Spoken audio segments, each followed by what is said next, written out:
Nous avons de multiples enjeux à relever chez Gearbet. Premièrement, la sécurité. On est un groupe intégré, on fabrique nos principes actifs sur des sites Seveso, donc des sites chimiques. Ensuite, la qualité, bien évidemment, puisque nos produits sont injectés dans les patients, parfois en grande quantité. On doit également respecter des enjeux réglementaires forts, donc les bonnes pratiques de fabrication.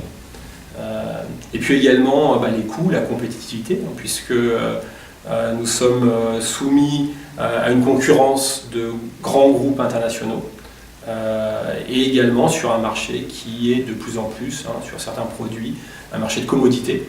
Et donc nous devons travailler la compétitivité de nos usines. Donc dans ce contexte, l'excellence opérationnelle qu'on met en œuvre aujourd'hui sur nos sites est vraiment un outil et un moyen d'atteindre cet objectif. J'ajouterai que Gearbet ayant fait une grosse acquisition l'an dernier, on a en plus la nécessité de fusionner deux cultures qui sont des cultures différentes, une culture plutôt franco-française pour le Gearbet traditionnel et la culture de la société dont on a fait l'acquisition qui est plutôt une culture anglo-saxonne.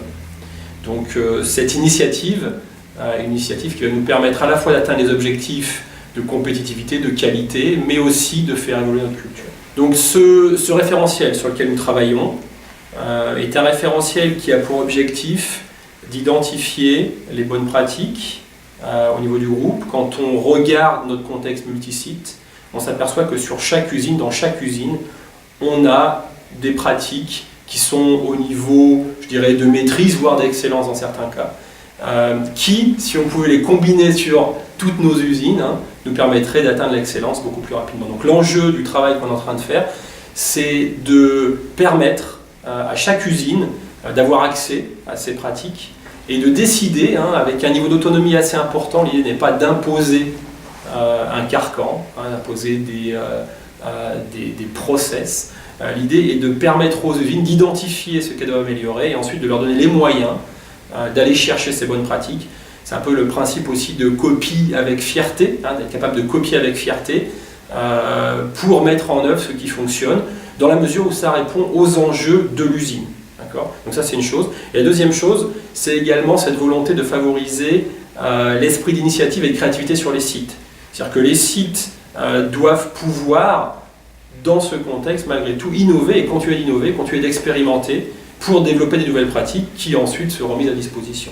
Donc nous appuyons sur plusieurs principes forts et un des principes clés est vraiment la responsabilité au niveau de chaque usine et l'engagement fort du management. Donc la démarche doit être portée avant tout par le directeur du site, mais également par CN-1. On va vraiment s'appuyer sur le principe de Focus Factory, donc d'usine dans l'usine, et aller rechercher au sein de chaque équipe, usine mais également au niveau du terrain, cette même volonté d'identifier les bonnes pratiques, de les mettre en œuvre, parfois de façon différente en fonction des Focus Factory au sein d'une même usine. Donc tout l'objectif est vraiment d'éduquer également le middle management dans les usines.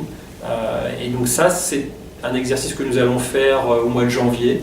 Nous avons organisé un forum, un workshop pour tout, je dirais, le middle management de Gearbet au niveau des opérations. On va leur présenter le référentiel et on va leur expliquer comment il va fonctionner et comment eux vont pouvoir à leur niveau en bénéficier pour s'améliorer vraiment au niveau du terrain, au niveau des machines, au niveau des opérateurs.